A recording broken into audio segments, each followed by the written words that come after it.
Hello students. Spectroscopy में हम आज करेंगे मॉलिक्यूलर स्पेक्ट्रोस्कोपी और origin of molecular spectra. What is molecular spectroscopy? Molecular spectroscopy deals with the interaction of electromagnetic radiations with molecules. Molecules के साथ जब electromagnetic radiations interact करती हैं तो क्या होता है वो हम सब पढ़ेंगे मॉलिक्यूलर स्पेक्ट्रा में। मेनली क्या होता है, जब एनर्जी एब्जॉर्ब करता है कोई भी मॉलिक्यूल तो उसमें ट्रांजिशंस होती हैं। जब वो एनर्जी एब्जॉर्ब करता है तो उसमें जो ट्रांजिशन होती हैं वो कई तरह की होती हैं। रोटेशनल होती है, वाइब्रेशनल होती है और इलेक्ट्रॉनिक ट्रांजिशन होती है। तो आज वो हम सब वही पढ़ेंगे। और स्पेक्ट्रा ऑफ मॉलिक्यूल्स जो थोड़ा कॉम्प्लिकेटेड होता है एटॉमिक स्पेक्ट्रा के कंपैरिजन में, वो आज हम थोड़ा पढ़ेंगे। ये देखिए आप, अब जो मॉलिक्यूलर स्पेक्ट्रा है वो डिपेंड करता है बॉन्ड नेचर क्या है, मॉलिक्यूल्स में किस तरह के बॉन्ड्स पाए जाते हैं, उसके हिसाब से फिर वो एनर्जी एब्जॉर्ब करते हैं मॉलिक्यूल्स। दूसरा है उनकी इलेक्ट्रॉनिक डेंसिटी क्या है। According to quantum theory the definite amount of energy will be absorb which is difference between two energy levels. दो एनर्जी लेवल्स के बीच का डिफरेंस है, उतनी एनर्जी एब्जॉर्ब होगी, मॉलिक्यूल एब्जॉर्ब करेगा। और किस पे डिपेंड करेगी मॉलिक्यूलर एनर्जी, वो उसके बॉन्ड्स के नेचर पे डिपेंड करेगी, उसकी इलेक्ट्रॉनिक डेंसिटी पे डिपेंड करेगी। तो मॉलिक्यूल्स की जो इंटरनल एनर्जी है वो तीन तरह की होती है, इलेक्ट्रॉनिक एनर्जी, वाइब्रेशनल एनर्जी और रोटेशनल एनर्जी। तो molecule has electronic, vibrational and rotational energy levels. देखते हैं हम इस डायग्राम में कि कैसे एनर्जी लेवल्स हैं मॉलिक्यूल्स के। ये देखिए, ये यहाँ से यहाँ तक है इलेक्ट्रॉनिक लेवल। इधर से आप देख रहे हैं ग्राउंड स्टेट से, और ये है इलेक्ट्रॉनिक लेवल। ये जो एनर्जी डिफरेंस है इनका बहुत हाई है। ये लो एनर्जी हम देखते हैं, यहाँ हाई एनर्जी साइड है। अब इस वाले में देखते हैं, यहाँ से लेके इधर तक ये हैं वाइब्रेशनल एनर्जी लेवल। सबसे बड़े जो हैं, सबसे हाई एनर्जी के लिए, ट्रांजिशन के लिए हैं इलेक्ट्रॉनिक लेवल्स। यहाँ से लेकर यहाँ तक एक इलेक्ट्रॉनिक लेवल है, दिखाई दे रहा है आपको। इसके बीच में ये हैं जो ये तीन, ये हैं वाइब्रेशनल लेवल्स। इनकी एनर्जी इलेक्ट्रॉनिक लेवल्स की एनर्जी से कम है, और इससे भी ज़्यादा कम है रोटेशनल एनर्जी लेवल्स। यहाँ से यहाँ तक ये बीच में है 1 2 3 4 5, ये रोटेशनल एनर्जी लेवल्स हैं। तो एक मॉलिक्यूल में rotational energy levels, vibrational energy levels ये, और इलेक्ट्रॉनिक एनर्जी लेवल्स होते हैं। एंड ऑल आर क्वांटाइज्ड, सबकी एनर्जी फिक्स्ड है, क्वांटाइज्ड है। अब देखिए, हम ये देखते हैं सबसे पहले रोटेशनल एनर्जी लेवल्स। तो रोटेशनल एनर्जी लेवल में हम देखते हैं बहुत कम एनर्जी चाहिए होती है। देखिए, यहाँ से यहाँ जाने के लिए नेक्स्ट डायग्राम में ये देखिए, रेडिएशन कैन बी एब्सॉर्ब्ड और emitted if the molecule changes any of its energy states. ये देखिए, अब कलर्ड में आपको अच्छे से दिखाई दे रहा होगा। ये हैं बहुत कम एनर्जी जिनके लिए चाहिए होती है, वो है रोटेशनल एनर्जी लेवल्स। और इधर से इधर जाना हो तो वाइब्रेशनल ट्रांजिशन कहते हैं। ये वाइब्रेशनल एनर्जी लेवल्स हैं, और इनके बीच में है रोटेशनल एनर्जी लेवल्स। और यहाँ से यहाँ तक जब जाना हो, इसके बीच में और भी वाइब्रेशनल एनर्जी लेवल्स हैं यहाँ पर, तो वो है इलेक्ट्रॉनिक ट्रांजिशन या इलेक्ट्रॉनिक एनर्जी लेवल्स। तो एक मॉलिक्यूल को एक रोटेशनल ट्रांजिशन के लिए बहुत कम एनर्जी की ज़रूरत होती है, जो उसको माइक्रोवेव रीजन में मिल जाती है। तो ये माइक्रोवेव स्पेक्ट्रा में हम पढ़ेंगे रोटेशनल ट्रांजिशन। अब एक मॉलिक्यूल को एक वाइब्रेशनल लेवल से दूसरे वाइब्रेशनल लेवल में जाने के लिए थोड़ा सा ज़्यादा एनर्जी की ज़रूरत है। लेकिन जब वाइब्रेशनल ट्रांजिशन होगा, इधर होगा, तो इसके अंदर ही रोटेशनल ट्रांजिशन है, तो होगा रोटेशनल वाइब्रेशनल स्पेक्ट्रा। ठीक है, तो उसके लिए एनर्जी हमको इंफ्रारेड रीजन से मिलती है। तो वाइब्रेशनल ट्रांजिशन इंफ्रारेड रीजन में होती हैं। और इलेक्ट्रॉनिक ट्रांजिशन के लिए एनर्जी चाहिए होती है यूवी रेंज या विजिबल रेंज के लिए। ठीक है, तो आपने इलेक्ट्रोमैग्नेटिक स्पेक्ट्रम में पढ़ा ही है कि जब जब वेवलेंथ बढ़ती जाएगी उसकी एनर्जी कम होती जाएगी। तो वेवलेंथ कहाँ की ज़्यादा है? इंफ्रारेड की रीजन की ज़्यादा है और माइक्रोवेव रीजन की ज़्यादा है वेवलेंथ। तो वहाँ पर एनर्जी कम होगी because E is equal to hc/λ। तो अगर हमको अधिक ऊर्जा चाहिए, more energy if we want, तो हमें एनर्जी मिलेगी यूवी रेंज से।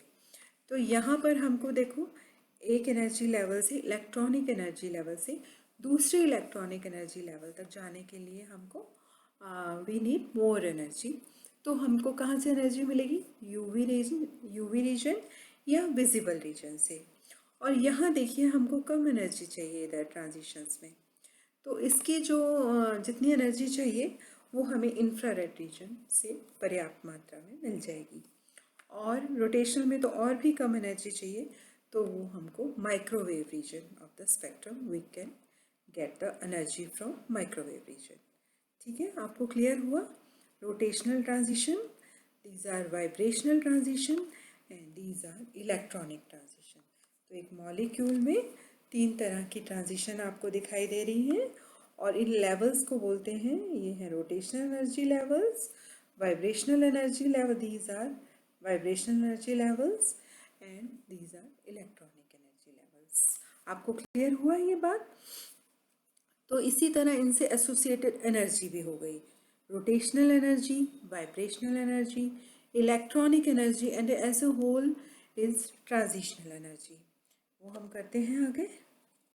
Now molecule is associated with these energies. First is electronic energy. Since the electrons associated with each atom are in constant motion, they go from ground state to excited state, and ground state से excited state में जाने के लिए जो energy चाहिए that is electronic energy. अब vibrational energy है, this is due to periodic displacement of its atoms from their equilibrium position. Periodic displacement समझ रहे हो? टू एंड फ्रो मोशन से जो आपका चेंजेस हो रहे हैं उसमें, तो उसके लिए एनर्जी हमारी है एक वाइब्रेशनल लेवल से दूसरे वाइब्रेशनल लेवल पर। और rotational energy, this is due to the rotation of a molecule about an axis perpendicular to internuclear axis, and this is due to rotation of the molecule about its center of gravity. Then there is translational energy, and this is by virtue of motion of the molecule as a whole. पूरा molecule जो motion कर रहा है उससे आ रही है translational energy। तो ये energies हैं, different types of energy। E is equal to electronic, E is equal to electronic plus vibration energy plus rotation energy plus translation energy। और एनर्जी सबसे ज़्यादा होती है इलेक्ट्रॉनिक, आपने देखा लेवल से, एनर्जी लेवल से, उसके बाद वाइब्रेशन, रोटेशन, ट्रांजिशन।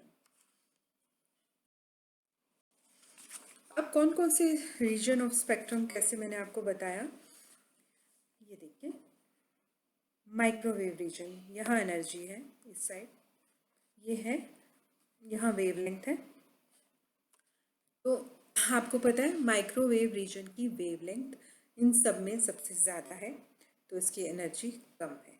ठीक है, ये एनर्जी आपको दिखाई दे रही है, एनर्जी कम है। तो एनर्जी है माइक्रोवेव रीजन की कम, और ये किस काम आती है? मॉलिक्यूलर रोटेशन के काम आती है। ठीक है, तो इस रीजन में आपको दिखाई दे रहा है क्या होगा? रोटेशन। बहुत क्लियर दिख रहा है, अब आपको समझ आ गया होगा।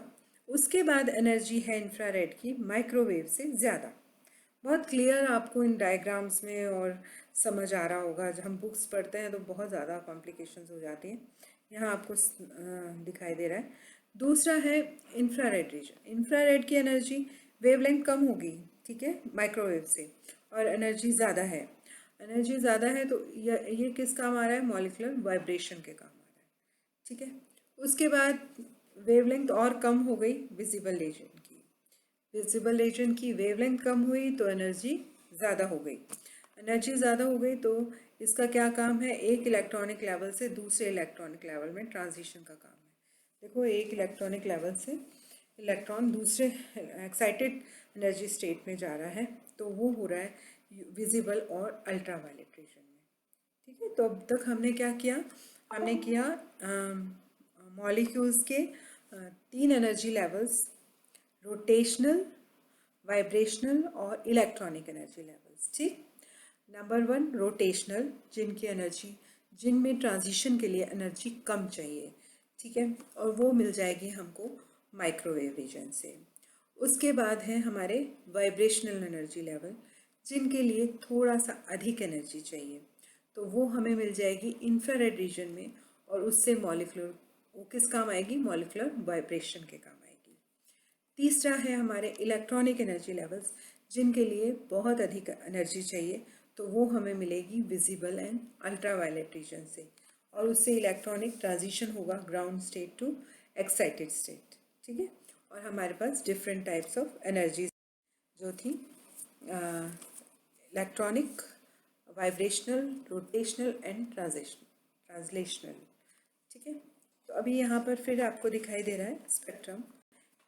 ये यूवी विजिबल रेंज मैंने बताया, इलेक्ट्रॉनिक ट्रांजिशन बहुत क्लियर दिख रहा है, देखिए, visible ultraviolet region electronic transition, near infrared infrared region vibration, और माइक्रोवेव रीजन, ये इस region far infrared region rotation.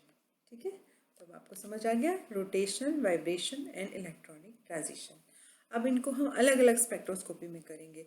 इसके लिए हम करेंगे माइक्रोवेव, यहाँ हम करेंगे इंफ्रारेड स्पेक्ट्रोस्कोपी, यहाँ हम यूवी विजिबल स्पेक्ट्रोस्कोपी को अलग से हम इसको अच्छे से करेंगे। अभी बेसिक कंसेप्ट मैंने बता दिए हैं आपको कि किस तरह से ये ट्रांजिशन होते हैं मॉलिक्यूल में, किस तरह की स्पेक्ट्रोस्कोपी आगे हम इसको पूरा डिस्कस करेंगे। तो ये आपको आगे एमएससी के सिलेबस में भी है बच्चों, तो अभी से आप इनके बेसिक कंसेप्ट्स क्लियर कर लो कि क्या है स्पेक्ट्रोस्कोपी। तो थैंक यू स्टूडेंट्स आज के लिए, और नेक्स्ट टाइम में फिर एक स्पेक्ट्रोस्कोपी से रिलेटेड ही कुछ लेक्चर करेंगे। Thank you so much.